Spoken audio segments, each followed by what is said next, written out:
me Ayushi Agarwal and we will continue our lecture number 17. तो lecture को start करने से पहले एक बार चेकलिस्ट देख लो।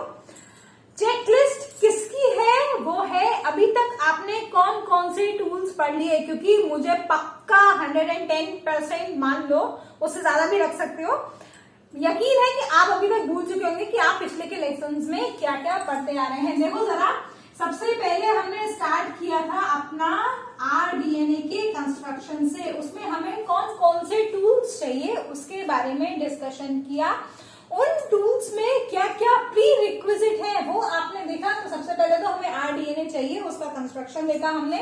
उसके बाद इस आरडीएनए को आपके होस्ट सेल तक पहुंचाने के लिए चाहिए हमें क्लोनिंग व्हीकल, जिसको आपने बोला था वेक्टर्स। ठीक है, वेक्टर्स हमने अलग अलग केस में स्टडी किए, जैसे कि प्लांट सेल हो गया, एनिमल सेल हो गया और माइक्रोबियल सेल कल्चर या माइक्रोबियल सेल भी हो गया, उसमें देखा। उसके बाद हमने बात की हमारे होस्ट सेल के अंदर कैसे हम अपने आरडीएनए को इंट्रोड्यूस करेंगे, क्योंकि वो अपने आप में एक टेक्निकल प्रोसेस है and you need a special what you can say requirement तो चाहिए ही चाहिए, साथ में प्रैक्टिस भी चाहिए आपको उसको इंट्रोड्यूस कराने के लिए। तो सारे मेथड्स मैंने आपको उसमें भी बता दिए। अब देखो जरा, आपका आरडीएनए आपके होस्ट सेल के अंदर जा चुका। Now what you require screening. ठीक है, पहले तो स्क्रीनिंग क्यों चाहिए वो देखो। देखो, हमेशा हर लेक्चर बताने से पहले, आगे बढ़ने से पहले एक मैं क्वेश्चन मार्क आपके सामने जरूर बनाती हूँ कि आप ये प्रोसेस कर क्यों रहे। Unless and until you know why you are doing that particular process, you will not get interest in studying that's quite sure. ठीक, अब स्क्रीनिंग क्यों चाहिए? देखो, कोई भी रिसर्च 100% एफिशिएंट नहीं होते, ये बात आप अभी से लेकर आगे तक आपके दिमाग में रख के चलेंगे। Do not gate disheartened when your research fails. ठीक है, उसी को रिसर्च कहते हैं एक्चुअली। तो स्क्रीनिंग हमें क्यों चाहिए? Because this introduction of rDNA into host cell is not 100% efficient. That means जब आप आपका आरडीएनए वेक्टर के साथ मिलाकर होस्ट सेल के अंदर डालेंगे, तो जरूरी नहीं है कि आपका रिकॉम्बिनेंट डीएनए उसमें इंसर्ट हुआ हो। ठीक, होस्ट सेल बहुत ज्यादा क्वांटिटी में है, क्योंकि यू नो कि it is bacterial cell, most probably E coli, जो बहुत जल्दी मल्टीप्लाई होता है। लेकिन उस ई कोलाई के अंदर आपको जो चाहिए वो है कि नहीं है, उसके लिए आपको करनी पड़ेगी स्क्रीनिंग। उसके लिए आपको क्या चाहिए? उसके लिए आपको चाहिए कुछ स्पेशल जीन्स, जिनको हम क्या बोलते हैं? जिनको हम बोलते हैं मार्कर्स। एक लेक्चर में मैं आपको इसकी थोड़ी सी समरी बता चुकी हूँ। मार्कर्स को आप दो कैटेगरीज में क्लासिफाई करेंगे। कौन कौन से? एक होगा सिलेक्टेबल मार्कर, दूसरा होगा स्क्रीनेबल मार्कर। स्क्रीनेबल मार्कर को आप रिपोर्टर जीन भी बोलेंगे। इसलिए बोलेंगे क्योंकि ये सिर्फ एक ऐसा क्वांटिटेटिव प्रोडक्ट देगा या ऐसा प्रोडक्ट देगा जिसको आप बाद में क्वांटिटेटिव एसे से क्वांटिफाई करेंगे, जबकि selectable marker provides the selectivity to the transformed cells to grow in a certain medium, and that particular medium specially is what? It is antibiotic resistant gene. ठीक है, इतना हम एक लेक्चर में पहले कभी पढ़ चुके हैं। I don't remember the lecture number, but हाँ, ये बता चुकी हूँ मैं आपको।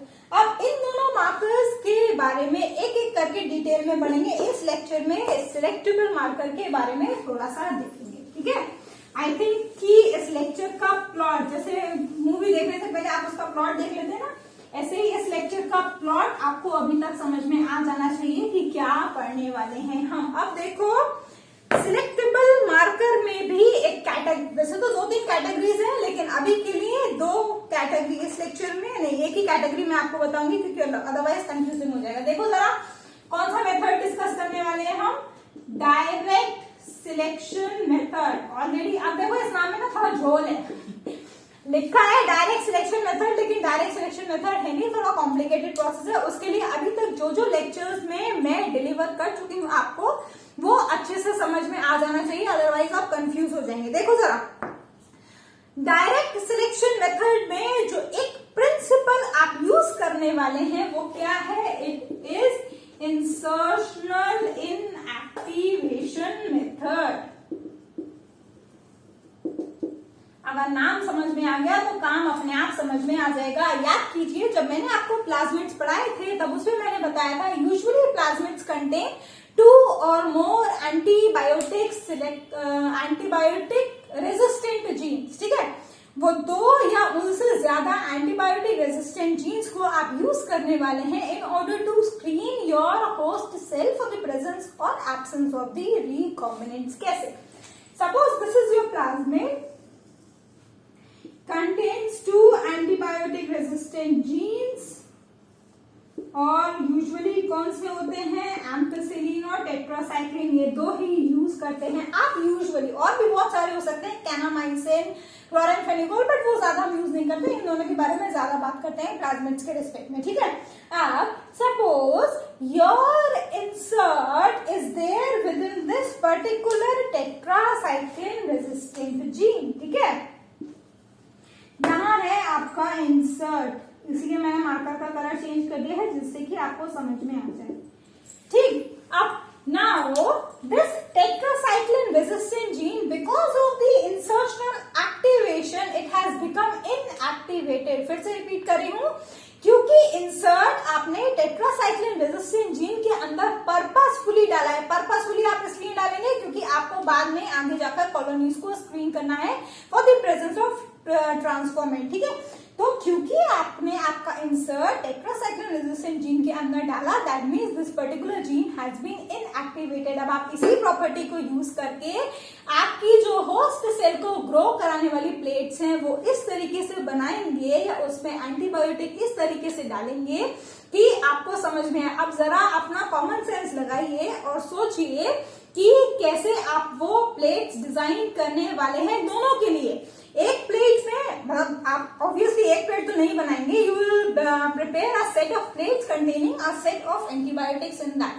ठीक, तो जो आप ट्रांसफॉर्मेंट्स को सिलेक्ट करने के लिए प्लेट बनाएंगे उस पर क्या डालेंगे और उसकी कॉलोनीज कैसी दिखेंगी वो थोड़ा गेस कीजिए। अभी के लिए मैं यहाँ पर प्लेट्स बना रही हूँ, तब तक प्लेट्स बनाने का तरीका आप माइक्रोबियल क्लास में पढ़ेंगे। If at all you want me to teach that in a separate session, just give me in the comment section, I provide you with that. ठीक है, कुछ ऐसी प्लेट्स तैयार करते हैं हम, एगार एगार के ऊपर तैयार होती हैं वो प्लेट्स। माइक्रोबियल सेल कल्चर में पूरा उसको देखेंगे। देखो जरा आप एम्पिसिलिन और टेट्रासाइक्लिन ये ले देके 2 एंटीबायोटिक्स के बारे में बात करने वाली हूँ। This is set 1, set 2, set 3 की जरूरत पड़ेगी या नहीं पड़ेगी वो अभी आपको पता चलेगा। ठीक है, सारी की सारी प्लेट्स में you do what, you add both. ठीक, अब इसमें तो मैंने कुछ नया नहीं बताया, हमसे बोल रही थी गैस करो, लेकिन डाला तो सब में वही है। हाँ, प्लेट्स में डालेंगे वो, लेकिन आपको रिजल्ट अलग अलग मिलेंगे जिसके बेसिस पे आपको एनालिसिस करना होगा। रिसर्च में जितना इंपॉर्टेंट हाइपोथेसिस फॉर्म करना होता है उससे कहीं ज्यादा इंपॉर्टेंट जो रिजल्ट आया उससे कंक्लूजन निकालना होता है। अगर आपने रिजल्ट के बेसिस पे कंक्लूजन नहीं निकाला, दैट मीन्स जितनी भी आपने मेहनत करी सब बेकार, क्योंकि जो रिजल्ट आपके पास आया आप उससे वैलिडेटेड एनालिसिस नहीं निकालने की वजह से आपका अगला एक्सपेरिमेंट डिजाइन नहीं कर सकते। सो बी वेरी श्योर कि आप वो कर पाए, और उसके लिए मैं हमेशा से बोलती आई हूँ कि you require your basics to be clear.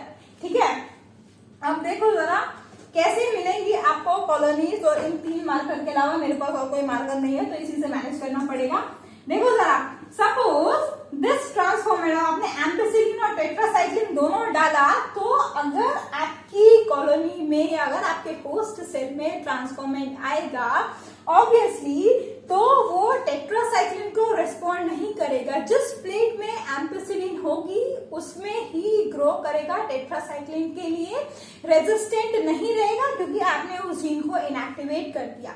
लेकिन जिसमें ट्रांसफॉर्मेंट नहीं होगा या जिसके अंदर ये जीन नहीं आएगा वो दोनों में ग्रो कर जाएगा, क्योंकि उसके पास में एम्पिसिलिन और टेट्रासाइक्लिन रेजिस्टेंट ये दोनों के दोनों जीन्स एक्टिवेटेड हैं, तो इन दोनों के लिए वो रेजिस्टेंट शो करेगा। ठीक है, तो यहाँ पर जो प्लेट बनाई है वो सिर्फ किसके लिए काम करेंगी, वो सिर्फ काम करेंगी सेल्फ लाइगेटेड रिकॉम्बिनेंट्स या फिर सेल्फ ट्राइगेटेड प्लाज्मिड जिसमें आपका इंसर्ट नहीं आया। अगर आपको इस ट्रांसफॉर्म्ड सेल के लिए ट्रांसफॉर्म्ड कॉलोनीज के लिए प्लेट डिजाइन करनी है तो इन तीनों में से कोई भी काम नहीं करेगी। आपको अलग अलग, वही मैंने बोला, आपको अलग अलग सेट्स बनाने पड़ेंगे जिससे कि आपको समझ में आए कि एम्पिसिलिन के लिए है कि टेट्रासाइक्लिन के लिए है। इसीलिए हमने बोला है उसको इंसर्शनल इनएक्टिवेशन मेथड। यही इंसर्शनल इनएक्टिवेशन मेथड आप आगे जाके दूसरे में भी यूज करेंगे, लेकिन वहां पर जो कॉन्टेक्स्ट होगा वो थोड़ा सा चेंज हो जाएगा। ठीक है, आप देखो इसी के साथ अगर मैं एक और एग्जांपल दूं, अच्छा चलो एक और चीज रह गई इसी बीच में। ये तो हो गई जहां पर प्लाज्मिड्स में 2 एंटीबायोटिक रेजिस्टेंट जीन हैं, बट पॉसिबल ये भी है कि आपकी प्लाज्मिड के अंदर सिर्फ और सिर्फ एक एंटीबायोटिक रेजिस्टेंट जीन हो। जरूरी नहीं है हर प्लाज्मिड आपका PBR 322 या फिर PUC 19 ही हो, कुछ और भी हो सकता है। तो उस केस में क्या होगा, उस केस में ये इंसर्शनल इनएक्टिवेशन मेथड काम नहीं करेगा। वहां पर डायरेक्टली आपको आपकी जो एंटीबायोटिक है उसकी प्रेजेंस या एब्सेंस के बेसिस पर ही गेस करना पड़ेगा कि कैसे हमारा ट्रांसफॉर्म्ड सेल जो है वो ग्रो हो रहा है। ठीक है, इन शॉर्ट अगर मैथ्स अब मुझे नहीं पता कितने लोगों ने साथ में ली है कि नहीं ली है, लेकिन 10th में भी ट्राई किया होगा। आपकी एनसीईआरटी तो नहीं, आई थिंक RD शर्मा या RS अग्रवाल में एक मेथड लिखा होता था, याद आया? ऑल्दो क्लास 12 तक आते आते मैथ से बहुत बच्चों का रिश्ता नाता टूट जाता है, स्पेशली जिन्होंने बायोलॉजी या बायोटेक ऑप्ट करी है, लेकिन कहीं कहीं पे वो भी काम में आता है। ये hit and trial method is always the best approach, specially when you are testing for the hypothesis and that too the newly design hypothesis. Although hypothesis newly design ही होती है, ठीक है, अगर वो पहले से डिजाइन होगी तो हाइपोथेसिस नहीं बोलेंगे आप उसको। तो ये hit and trial method use करके you design your plate so that you can select how this antibiotic resistant gene will act as a selective agent and the marker will become the selectable marker। ठीक है, तो इसी के साथ ये वाला जो कॉन्सेप्ट है वो क्लियर होता है। नेक्स्ट कॉन्सेप्ट मैं इस वाले लेक्चर में नहीं बताऊंगी, अदरवाइज कंफ्यूजिंग हो जाएगा, क्योंकि उसमें एंजाइम, नेक्स्ट लेक्चर का एक हिंट दे सकती हूँ, एंजाइम सबस्ट्रैट और ये एंजाइम सबस्ट्रैट कॉम्प्लेक्स कैसे काम करता है वो आपको पढ़ के आना पड़ेगा नेक्स्ट लेक्चर को समझने के लिए। अदरवाइज वो लेक्चर बिल्कुल ही ऊपर से बाउंस तो खैर तभी होगा जब थोड़ा नीचे से होगा, बिल्कुल ऊपर से चला जाएगा। If at all you are not clear और अगर डाउट है तो क्लास 11 में एंजाइम्स वाला पूरा का पूरा यूनिट ऑलरेडी अपलोडेड है चैनल के ऊपर ही, बट हाँ आपको प्लेलिस्ट चेंज करना पड़ेगा। So go and visit that lecture और उसको कमेंट सेक्शन में जो भी डाउट्स हैं वो पूछ लेना, right? So we will meet again with lecture number 18। Till then take care, good day, bye bye, thank you.